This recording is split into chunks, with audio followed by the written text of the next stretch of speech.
Друзья, всем привет!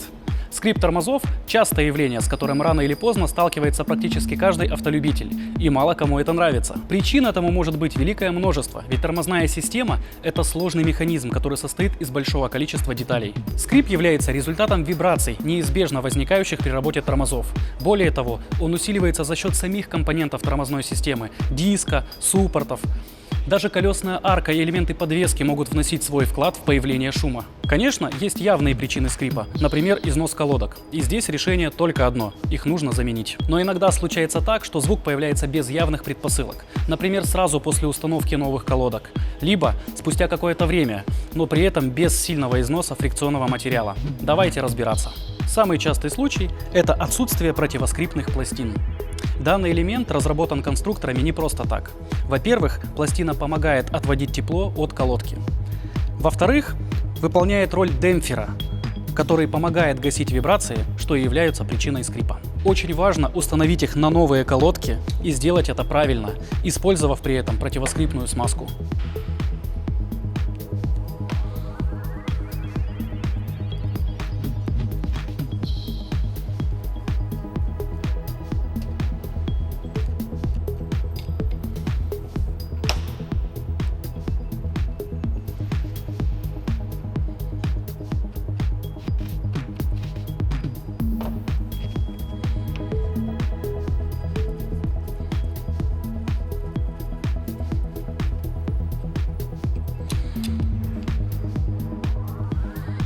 Также не забываем нанести смазку на местах соприкосновения колодки с суппортом.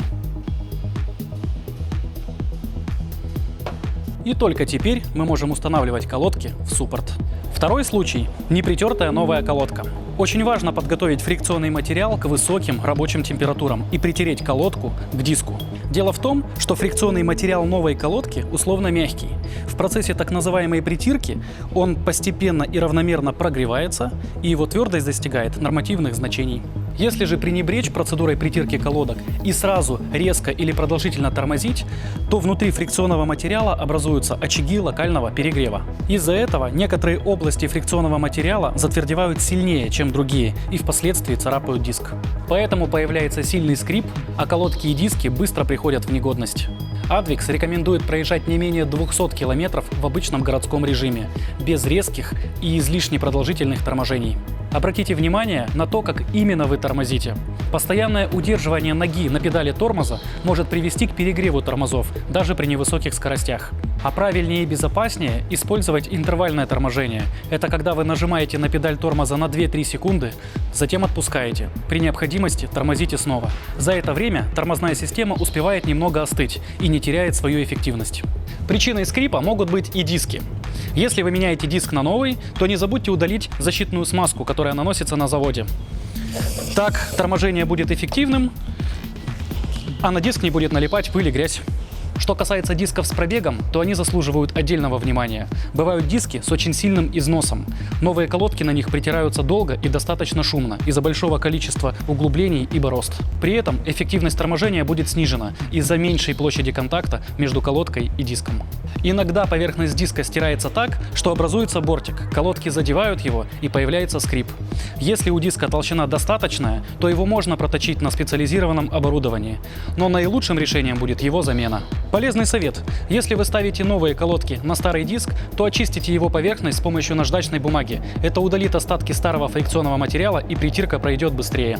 И, наконец, рассмотрим причины скрипа, связанные с неисправным суппортом. Именно он отвечает за прижим колодок к диску. Со временем его резиновые детали изнашиваются, внутрь попадает пыль и грязь. Подвижные части, а это направляющие и поршень, могут заклинить, а это чревато неравномерным прижимом и износом колодок. Суппорты бывают и многопоршневыми. В этом случае один поршень может подклинивать, а остальные работать исправно. Колодка прижимается с перекосом и появляется скрип. Друзья, мы рассмотрели самые частые причины возникновения скрипа и как их устранить. До новых встреч!